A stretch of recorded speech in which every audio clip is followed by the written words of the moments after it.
So, update, I guess. This feels so stupid. It's like I'm doing a style of personal vlogging that went out of fashion like a decade and a half ago. Remember that, where people just did personal vlogs and other people cared about them? It was a fun time in creation, you know, just interpersonal stuff, real stuff. But a week ago, you know, I spilled what was left of my guts, I guess. Got pretty personal and pretty dark. So dark, some of you struggled to get through the video, apparently, which I get that. And quite a few of you sent messages of concern and support and whatnot. And for a fistful of days after that video went up, I went silent online and IRL, frankly. But yeah, still alive. That wasn't a goodbye video.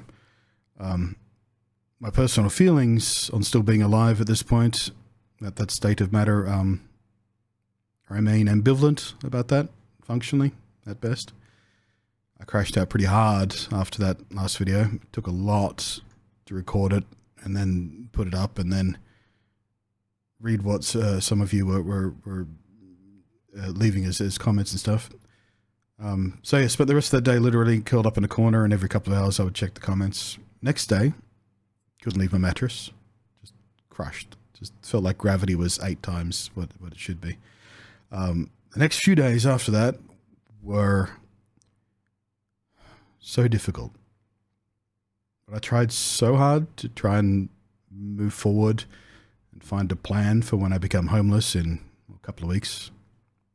But I do want to say thank you to everyone who offered up words of support and even money to help. Please know that I do appreciate it. But also forgive me, I guess, because I do feel utterly unworthy of it all, and I'm not emotionally regulating properly, just making it hard to emotionally engage with that in a meaningful way. And thank you in some real sounding way. But I hope you're all okay as well, or at least better than me, or getting better. This past week has been hard. A couple of mornings after that last video, restless and kind of unable to sleep at all, I put on my hoodie and I wandered out into the rain at 3 a.m. in winter in Sydney. And I just walked for hours, cold, soaked to the bone, feeling incredibly sorry for myself. Hadn't really eaten properly in days, so I was kind of feeling weak and dizzy, and every footfall felt heavy and clumsy, and I expected to just fall over at some point. But I wandered, aimless, through the city. I don't know if you've ever gone for a walk in Sydney at 3 a.m. I used to do it reasonably regularly on early morning photo walks, you know, because it was all lovely and dark, and Sydney, you know, always has the lights on somewhere, and it made for some good photos. It's the only time the city is ever properly quiet. It's used to feel kind of peaceful. So all I had was the noise of the rain and my own droning, dwelling thoughts. I walked for about 6 hours, I think. According to the health app on my phone, I wandered about 15 kilometers in total, so 15K in about 6 hours. I was moving pretty slowly, like really slowly, like half regular walking pace, I guess. My feet hurt, my bad knee ached, my back was screaming at me, my bones felt heavy, and all I was hoping for at the end of it all, I don't know why I did it, but about halfway through, as I started to walk vaguely back towards where my bed was, I was just hoping that I could finally sleep for a while, because I haven't slept properly in a very long time. And I did. I kind of crashed out and passed out for a few more hours, I guess. The next day I could barely move, of course, but at least, you know, the physical pain was a distraction, so I kind of welcomed it in its own way. next couple of days, I had to be out in the world, in unfamiliar places, crowded places, in high activity hours. I was miserable. The anxiety spiked super high, and little things kept going wrong. And I felt like I was just on the edge of shattering the whole time, just like at any moment. And I had to mask up for social interaction and act like I was a normal guy, which, Jesus Christ. No idea if I passed for a normal guy, but day one of that was enough, but I had to do it again the second day because, again, things keep going wrong. I was just so burned out by the end of that. A goddamn TikTok video of some Mozart piece I've always found emotionally moving actually made me weep openly while sitting on a crowded train. So that was fun. That didn't feel vulnerable at all. I guess yesterday I stayed in bed just the entire day. Just could not get out of bed except to pee, I guess. Watched some Stargate SG-1. I've been working my way through that show's full run again for, I don't know, like the 12th time. Just lying there half awake, feeling barely human. Trying really hard not to think about the future, such as it is. And so here I am today, feeling extremely anxious about my future, feeling like I want to scream or collapse under my own weight, or just give up completely and go to bed and hope I don't wake up again.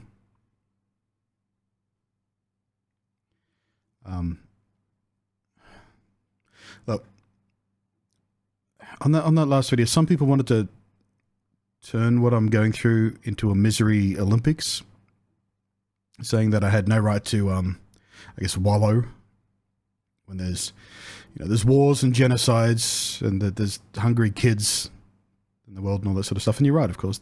I'm just one old person rotting away in a comparatively privileged country. So what right do I have to whinge? Except to say, turning misery into a competition will rot your soul and teach you to dehumanize people. So, I don't know, keep an eye on that, I guess. Like, take a step back and think about what that all means. And I know empathy is hard for some people.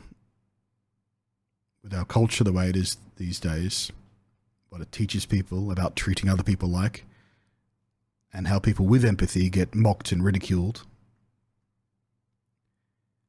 derided, beaten, literally and figuratively. So I struggle with empathy, but in the other direction. So the TV cliche of autistic people is often to show them as having difficulty recognizing emotions in other people, or lacking emotions themselves altogether, or the ability to empathize. The Sheldon or Data or the Spock stereotype or whatever. You know the shit I'm talking about. Like, name one autistic person in a TV show that actually recognizes emotions in other people.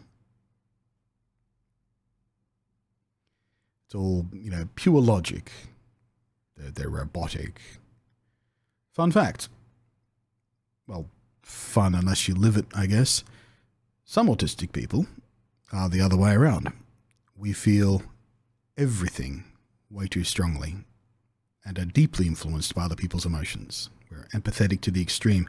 I can't filter it or regulate it, and it makes it hard to function. It literally overwhelms. It doesn't make us immune to being cruel to others. We're not some magical being with perfect empathy that makes it impossible for us to be shitheads. We're people as well. We can be shitheads. I certainly have been a shithead to other people. But strong, and particularly the strong dark emotions like guilt and anger and sadness, can be extremely overwhelming. So when you combine that with the emotional dysregulation and disruption that comes with being bipolar as well, it's a hell of a thing. I think what I'm trying to say is, while most people, like by far most people, were being kind and empathetic in their comments on that last video, a few of you were just kind of cruel, shitty, which cool. Kick the boot into the ribs of a guy at his lowest if that's who you want to be. You do you. Make your own choices. You are who you want to be. And I'm not going to pretend I don't know that urge. When someone you don't respect fails, the urge to dogpile can be strong. And the Germans have a good word for it. The Germans have all the best words. Germans aren't the best at everything. They made a few mistakes here and there. But they have a word called Schadenfreude, which a German person did teach me to pronounce. I think I just fucked it up again. I've forgotten how it works. I'll put on the Schadenfreude. Schadenfreude. It means taking joy in the misery of others. And I indulge in it online sometimes, like many people.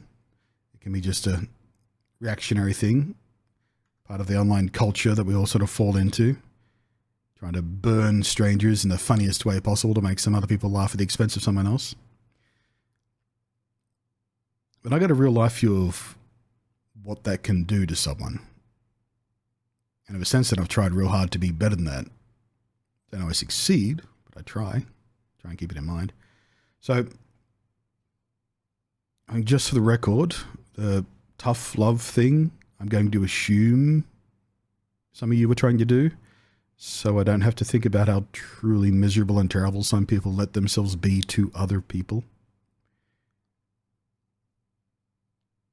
That doesn't work with people with bipolar disorder or any kind of clinical depression or mood disorder. We are no more choosing to wallow in self-pity than a person with epilepsy chooses to have a seizure. It's not how it works. You can't tough love your way out of it. You can't just chin up, smile, and get on with it. So you being that person, either deliberately cruel and spiteful, or just in thinking you're doing someone a favor with some hard truths and tough love, hoping to snap them out of it with a, metaphorical slap on the face so they can pull themselves together and lift themselves up.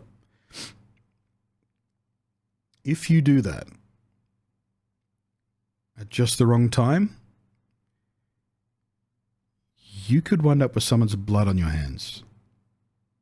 So, I don't know, man. If your first instinct is to tell someone like me, when we make ourselves publicly vulnerable, to stop being mopey and whiny and feeling sorry for ourselves, I'm not going to call you a shitty person, but you do have some ignorance about mental health you could be well served by trying to eliminate in yourself so you can be better. And before you say something you can't ever undo,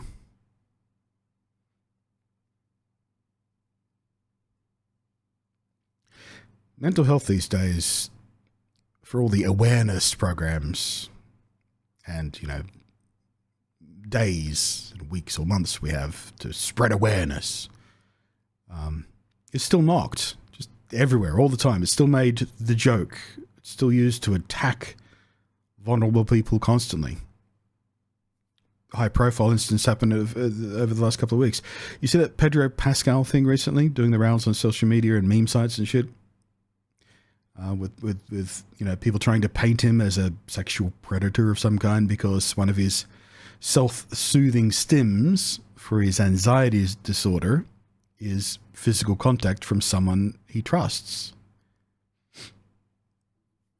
And, people wanted to attack Pedro because he's been outspoken on political issues, like supporting trans rights, for instance. He's been quite vocal about that. He has a family member who's trans, so he knows a thing or two about what they go through. He's been vocal about things like how genocide he thinks is probably a shitty thing. Controversial stuff. But Pedro is not only successful, but widely loved and respected by basically everyone who knows him, who has ever spoken about him publicly, worked with him, or calls him friend. You try and find someone who has something to say bad about him as a person. He's a genuinely nice guy, by all reports. clearly filled with kindness and empathy. I mean, maybe he's truly a shithead underneath it all, somewhere deep and dark. We don't know. Doesn't feel like it though, does it? So the people who wanted to tear him down for those outspoken political beliefs that they don't necessarily agree with, they chose their attack vector, the chink in his armor, as it were, which was, of course, his mental health. Because people, men especially, are routinely punished and mocked, often publicly, for being open about their feelings, their vulnerabilities, their mental health issues. It's why the, let's say, terminal self-inflicted harm rate among men is nearly 80% compared to women. We don't ask for help because we are taught that a real man solves his own problems. And weakness, such as admitting failure or requiring help and asking for help, is pathetic and will not be tolerated. And this is demonstrated in these public humiliation rituals.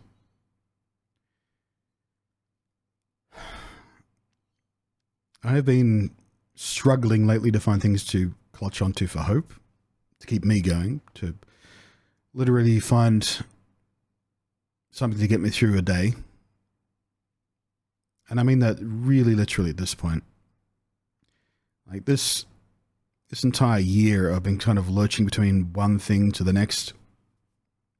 Like the release of the new Monster Hunter game, and a couple of video games, or updates to this and that, or a movie. Just anything to go, well, like just that's what's on the horizon. I'll get to that. But it's been harder and harder and harder to find anything that feels like worth hanging on to. Over the last week, as I've been contemplating my impending homelessness and how to keep moving instead of just balling up and waiting for finality, I thought about trying to use my experiences as a tool, maybe to help others not feel so rejected. I've had mild success in a few videos I've made about autism or, other issues, shit like that I've thought about over the years, and less depressing stuff, I guess. And, they've been met with moderate success. I've had people saying, oh, I'm glad you're open about this, and it's helped me realize this about myself, or this or that, or help me understand myself or my kid or whatever.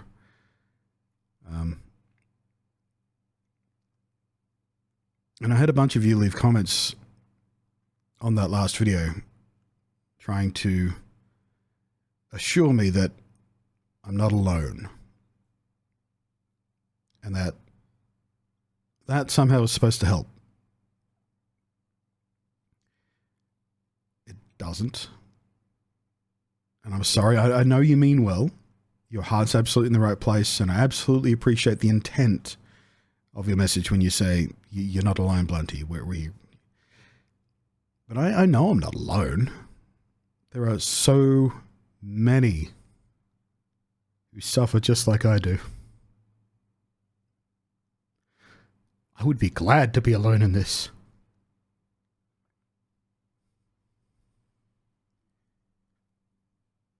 Like if what I go through was rare, like properly rare, it would be a better world.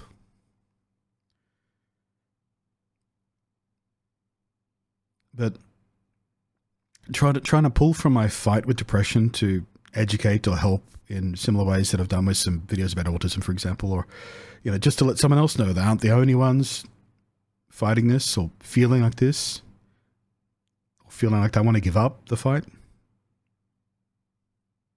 It's so difficult. It's hard to say anything meaningful or insightful that can actually help. Even on my best days, it's so hard to find a frame for any style of content that would be more than just me sharing my own slogging misery. And that is not going to keep people watching or listening for long. Sooner or later, it gets really tedious to listen to. It'll get old real fast, believe me. Like once in a while, hearing someone share their story about how they're doing it tough, might help you feel a connection with them, humanize them a bit, when they're essentially a stranger online. But you try and do that as ongoing content, it's not going to work. It's not going to help. And trying to structure it more educationally as a lesson is so dry and tedious in itself.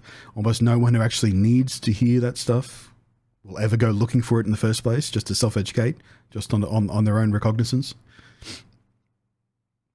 The only people who look for that are people already suffering, trying to get a handle on it or find words to help explain it to someone else in their life.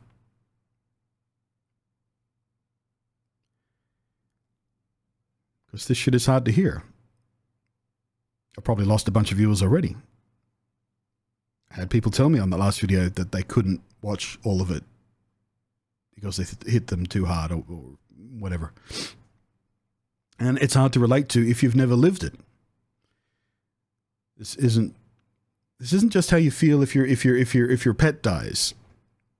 It's not grief, sadness, or loss that you can work through and accept and eventually live with. It doesn't function like that. And I don't know how to help other people understand it. I've tried to find the right words, the right story. I've sat in front of a camera bunches of times and just tried to shape it into words. So I thought maybe instead I'll get involved with a charity or use whatever platform I have left at this point to spread their work. Pull support there. Do something useful. But I've got so little of myself left at this point. I don't even know how long I could maintain a commitment to even that.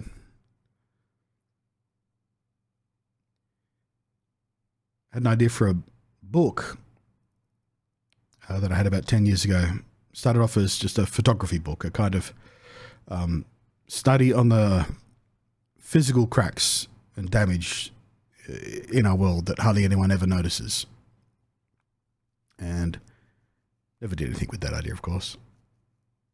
A few years ago, when I was looking through a batch of photos I took initially for that idea, when I was exploring the idea, I thought about combining them with some sketches. Back when I was trying to find a good excuse to relearn my long atrophied drawing skills. I thought, well, that'll be an interesting project. That'll get me like drawing every day. Of course, I never did anything. This week, I thought about it again. And now I'm thinking there's a way to combine those photos, the stories I wanted to tell with them, and the sketches, and maybe some short prose kind of approach for some videos. What we used to call a multimedia approach. Isn't that a quaint word these days? Multimedia. It would at least give me something to fill my days with as I wander somewhere out there. And maybe there's a path there for sticking in something meaningful. Finally do something useful with all this pain I can't shed.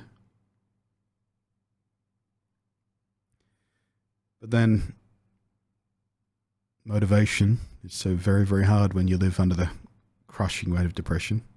Like I said, the seed of this was 10 years ago, that photo idea. I was very passionate about it, and then it just sort of fell away because I just couldn't maintain the drive for it. So I even fear committing to that in any kind of proper way. I'm trying real hard not to give up, I guess.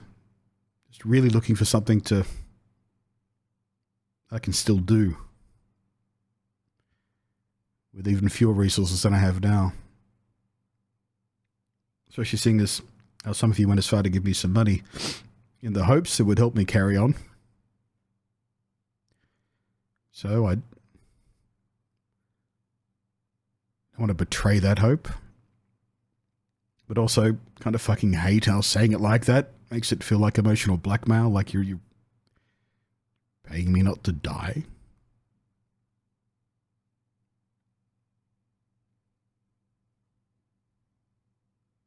But it is helpful. One person in particular was generous to a point that it made me paranoid about being some kind of cruel trick, which is an awful way to react to kindness like that. So now there's that guilt too.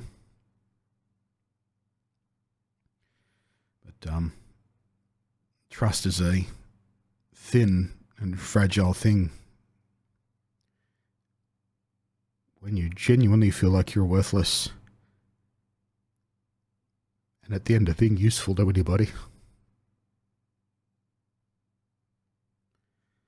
But still, thank you. I'm trying to make it worth it. I'm trying to find a way to make it mean something.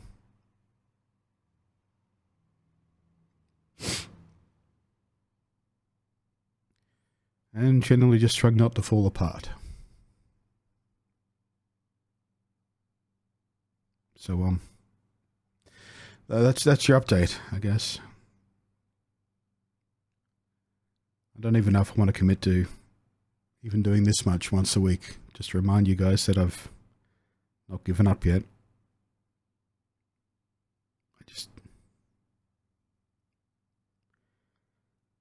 I don't know what else to do.